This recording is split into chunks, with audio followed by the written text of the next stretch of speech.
లెక్క ప్రకారం చూస్తే అట్టాంటి హంతకుడి ఆధీనంలో ఉన్న ఈ ఇంటిని అధికారికంగా స్వాధీనం చేసుకునే హక్కు నాకుండాది. అది తెలుసునా వదినా? నా అన్నయ్య హంతకుడు కాదు. అవునా అని నువ్వు చెప్తుండావా వదినా?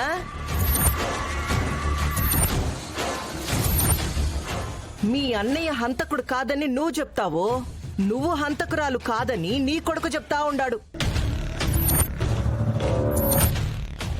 మీకు మీరే హత్యలు చేసి మీకు మీరే అమాయకులవని చేతులు దులిపేసుకుంటే మరి మేమేం చెయ్యాలా? చప్పట్లు కొట్టి మీకు సన్మానాలు చెయ్యాలా?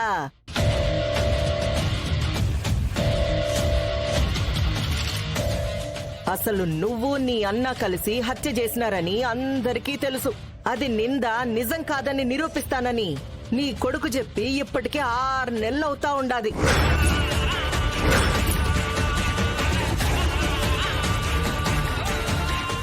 ఏమీ నిరూపించలేకపోయినాడు.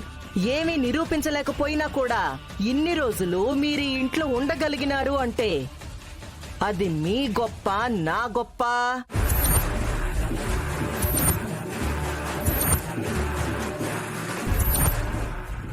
నూటికి 100% నీ గొప్ప అఖిలమ్మా. అయినా ఇలాంటి వాడికి ఇలాంటి విషయాలు ఇంటి ముందు నుంచోబెట్టి నీటిగా చెప్తే అర్థం కాదమ్మా.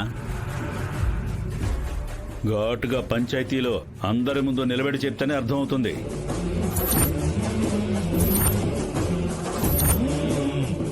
నిజమే బావుగారు, ఇవాళ అటో ఇటో తేలిపోవాలా.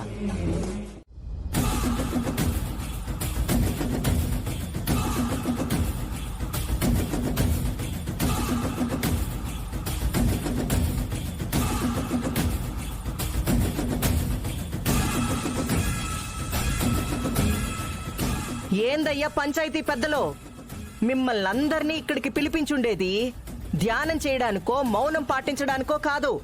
మాట్లాడండి. మాట్లాడండి పెద్ద మనుషులు. డబ్బు పేరు పలుకుబడి ఉంది కదా అని చిటికలు వేసి పంచాయతీలు పెట్టించి ఆవిడ చెప్పిన మాటకి చప్పట్లు కొట్టకుండా న్యాయం మాట్లాడండి. న్యాయం తరపున మాట్లాడండి.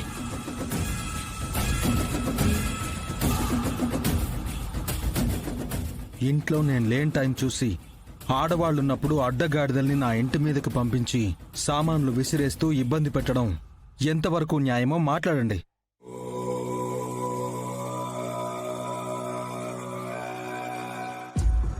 అఖిలమ్మా, వీడు టాపిక్ డైవర్ట్ చేయడానికి చూస్తున్నాడు. బావుగారు, ఆడెన్ని డైవర్టులు చేసినా డ్రైవింగులు చేసినా స్టీరింగ్ ఉండేది నా చేతిలోనే. మీరేం భయపడమాకండి. చూడు వెంకటేష్ నాయుడు గారు, 6 ఏళ్ల క్రింద ఇదే స్థలంలో పంచాయతీ జరిగింది. మీకు గుర్తుందా? ఉంది. అప్పుడు ఆ రోజున మీరేం చెప్పారు? కరెక్ట్గా 6 నెలల్లో మీ అమ్మ మీద పడ్డ అంతకురాలనే నింద నిజం కాదు అని 6 నెలల్లో నిరూపిస్తానని చెప్పారు. గుర్తుందా? ఉంది. మరి నిరూపించలేదే అబ్బి? అసలది నిరూపించకపోగా అది నిరూపించుకోవడం కష్టమని తెలిసి నా ఇంట్లో ఇల్లరికపు అల్లుడిగా నువ్వు, కోడలిగా నీ చెల్లి తిష్టవేసి నా అన్నని చంపినట్టే నన్ను చంపేసి ఏ అడ్డు లేకుండా అడిగేవాళ్లు లేకుండా చెయ్యాలని కొత్త పథకాలేశారు. కొత్త ప్లాన్లన్నీ అమలు చేసినారు. అయినా సరే నేను వాటన్నింటినీ తట్టుకొని నిలబడినా. న్యాయంగానే నడుచుకున్నా. ఇప్పుడు న్యాయంగానే ఈ ధర్మకట్ట దగ్గర నిలబడినా.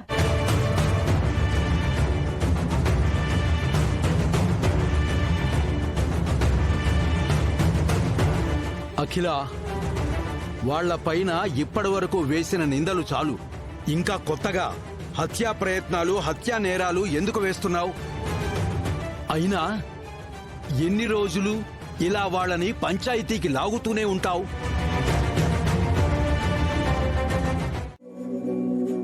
మా అన్నయ్యకి ఆ హత్యకి ఏ సంబంధమూ లేదు. నన్ను నమ్ము, నన్ను నమ్మకిలా.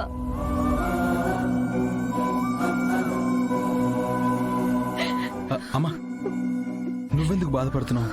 బాధపడకో. నువ్వు నిజం చెప్పినా ఆవిడ చెవికి ఎక్కదు. నువ్వు కన్నీళ్లు పెట్టినా ఆవిడ మనసుకి పట్టదు. ఆవిడ ఎదవల మాటలు తప్ప మంచి వాళ్ళ మాటలు నమ్మదమ్మా. మయ్యా ఆడిండైరెక్ట్ గా మనల్ని అంటున్నాడు. అంటే అన్నేలేరా, వీళ్ళు నమ్మించలేనిది మనం నమ్మించామంటే అందులో మనం గొప్పనే కదా. కరెక్టే మయ్యా. ఇన్నారుగా పంచాయతీ పెద్దలో నిరూపిస్తానని చెప్పిన ఈ అబ్బి నిరూపించుకోకపోగా ఇప్పుడు అనవసరమైన మాటలన్నీ మాట్లాడుతా ఉండాడు. వీళ్ల గురించి ఆలోచించి సమయం వృధా చేయడం అనవసరం.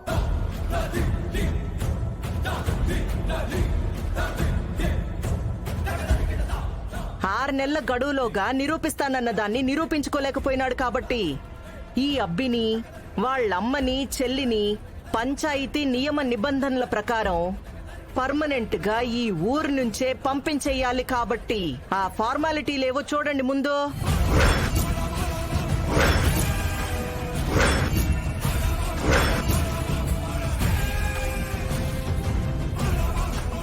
మమ్మీ ఒక్కసారి నా మాట విను ప్లీజ్. నువ్వు మాట్లాడుకో.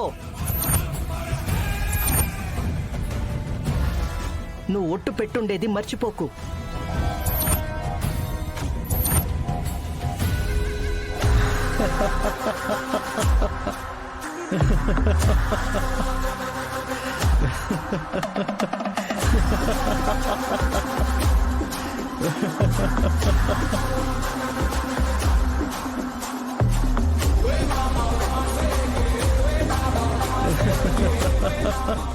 ఏందయ్యా ఇది? పంచాయతీలో సంజాషీలు చెప్పుకోవాలి, సమాధానాలు చెప్పుకోవాలి, కానీ ఇలా అపహాస్యంగా నవ్వుతూ పంచాయతీని అగౌరవపరచకూడదు.